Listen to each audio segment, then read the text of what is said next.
तो वहीं कृषि मंत्री चंद कुमार से हमारे संवाददाता ने खास बातचीत की। इस दौरान उन्होंने केंद्र द्वारा पेश किए गए बजट को लेकर कहा कि ये वही बजट है जो कांग्रेस पार्टी का था, वही स्कीमें हैं जो कांग्रेस पार्टी की थी, किसानों के मुद्दे भी कॉपी पेस्ट हैं। उन्होंने कहा 3 लाख से 7 लाख रुपए में 5% टैक्स लगाना उचित नहीं है।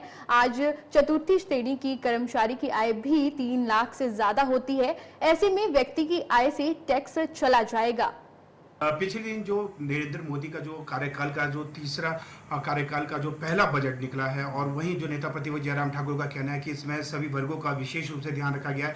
सर, जानना चाहेंगे खासकर जो ये बजट निकला है, खासकर किसान और बागवानों के हिसाब से प्रदेश के लिए कैसा है?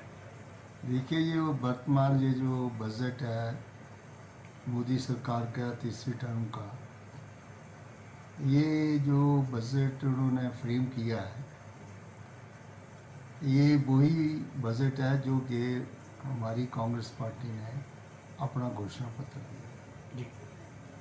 जैसे कि वो स्किल डेवलपमेंट का उन्होंने 6,000 रुपया रखा है। इसी तरह से हमारे जो दूसरे जो दायरे हैं किसानों के दूसरे, तो उसमें लगभग वो ही पेस्ट कॉपी है जिसको उन्होंने इसको इनकॉर्पोरेट किया है। दूसरी बात, इन्होंने इनकम टैक्स की स्लैब जो है 3 लाख से जो है ऊपर के जो स्लैब उन्होंने रखी है, उसमें आजकल 3 लाख आमदनी जो है वो एक क्लास 4 कर्मचारी की जो है वो सालाना हो जाती है। जी। तो क्लास 4 और क्लास 3 जो सरकारी कर्मचारी हैं, उनकी 3 लाख से ऊपर जब इनकम हो जाएगी तो वो दूसरी स्लैब में चलेंगे, 5% इनकम टैक्स देना पड़ेगा। तो ये टैक्स की जो स्लैब इन्होंने रखी है, क्लास 1 अफसर का जो पे स्केल है वो उसकी भी आगे जो स्लैब उन्होंने रखी है वो 12 और 20% तक जो है वो टैक्स है। तो सारा पैसा तो टैक्स में ही जाएगा। ये तो देखने में तो बहुत अच्छा लग रहा है कि ये 3 लाख की जो है वो स्लैब के ऊपर कोई टैक्स नहीं, लेकिन अगर इसकी हकीकत देखी जाए तो इससे ज़्यादा मिडिल क्लास जो है वो प्रभावित हुआ है। मैंने विरोधी पक्ष के लोगों का विरोध तो हमने पार्लियामेंट के अंदर तो ज़रूर देखा है, लेकिन पहली बार मैंने देखा कि बजट की अनाउंसमेंट के बाद, पार्लियामेंट में बजट पेश होने के बाद जो प्रतिक्रिया जो है वो विरोधी पक्ष ने दी है, एंड ब्लॉक पूरे का पूरा विपक्ष जो है उसने इस बजट का बाइकआउट किया। जी, अगर देखा जाए पिछले वर्ष हिमाचल प्रदेश में आपदा आई थी, लगभग 12,000 करोड़ से अधिक का नुकसान हुआ। ऐसे में नेता प्रतिपक्ष जयराम ठाकुर का कहना है कि जो हिमाचल प्रदेश के लिए राहत मिली थी वो इस बार जो बजट में थोड़ी बहुत राहत मिली है। देखिए, वो तो उन्होंने, ये तो एक पहली बात यह है कि हिंदुस्तान की पार्लियामेंट में पहली मर्तबा देखा है कि पूरे के पूरा विपक्ष जो है एकजुट होकर के इस बजट का विरोध किया, क्योंकि ये बजट जो है वो एनडीए का बजट है, ये हिंदुस्तान के लोगों का बजट नहीं है। अपनी कुर्सी बचाने के लिए, बहुमत को साबित करने के लिए कुछ स्टेट्स जो के घाटे का उनको वो सपोर्ट कर रहे हैं, उनको पैसे का वितरण किया, और बाकी जहाँ जहाँ कांग्रेस पार्टी की सरकार है, दूसरी पार्टी की सरकार है, उनकी अनदेखी है।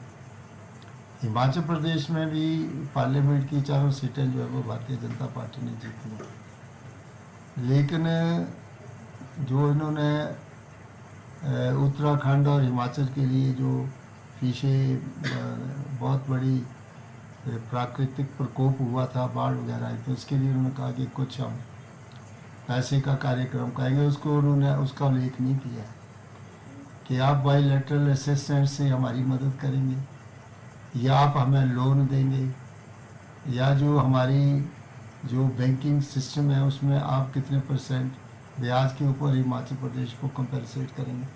लोन तो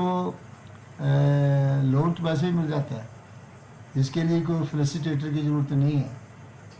क्या आप जो लोन दे रहे हो उसका पूरी के पूरा इंस्टॉलमेंट्स हैं या उसके जो किस्तें हैं, क्या जो है वो दिल्ली की सरकार देगी? आप कहते हैं हम लोन देने में आपकी मदद करेंगे, तो फैसिलिटेटर्स की ज़रूरत नहीं होती है। लोन तो कोई भी स्टेट जो है वो लोन अपने साधनों को देख करके करते हैं कि हम इसको वापस करने की स्थिति में या नहीं है। इसके लिए कोई जो है वो भारतीय की सरकार से कोई एफिडेविट की जरूरत नहीं। जी उसके भी ऊपर इन्होंने कोई क्लियर कट एक लाइन लिखने से कि जो आपदा जो है उत्तराखंड में जो हिमाचल में आई है उसको हम जो है वो कुछ उसके लिए कोई पॉलिसी बनाएंगे। कौन सी पॉलिसी बनाएंगे उसको क्लैरिफाई होना चाहिए। जहाँ तक बड़े वायदे किए जाते हैं कि railway line Bhanupalli railway line के ऊपर कोई ज़्यादा पैसे का प्रावधान नहीं। एक रेलवे लाइन जो थी वो नंगल तलवाड़ा बन रही है। ये जो रेलवे लाइन है जब प्रोफेसर नारायण चंद पराशर मेंबर पार्लियामेंट थे और ललित नारायण मिश्रा उस वक्त रेलवे मिनिस्टर थे और नारायण चंद पराशर जो थे वो रेलवे कमेटी के मेंबर थे, तब उनके अनुरोध के ऊपर ये लाइन जो थी उस पर इसकी स्वीकृति मिली थी जो नंगल से तलवाड़ा। कितने ही एमपी जो हैं, और मुझे लगता है कि कोई 40, 25, 30 साल से ये सीट जो है वो पार्लियामेंट की जो ऊना और हमीरपुर की है जो भारतीय जनता पार्टी के पास, आज 40 साल में वो रेलवे लाइन जो है वो तलवाड़ा नहीं पहुंच सकी। और इसी तरह से पठानकोट जोगिंद्रनगर रेलवे लाइन आज जो है वो 10 साल से जोगिंद्रनगर हमारी पठानकोट जोगिंद्रनगर रेलवे लाइन जो है वो बंद पड़ी है। 7 गाड़ियाँ आती थी, 7 गाड़ियाँ जाती थी, अब बंद है।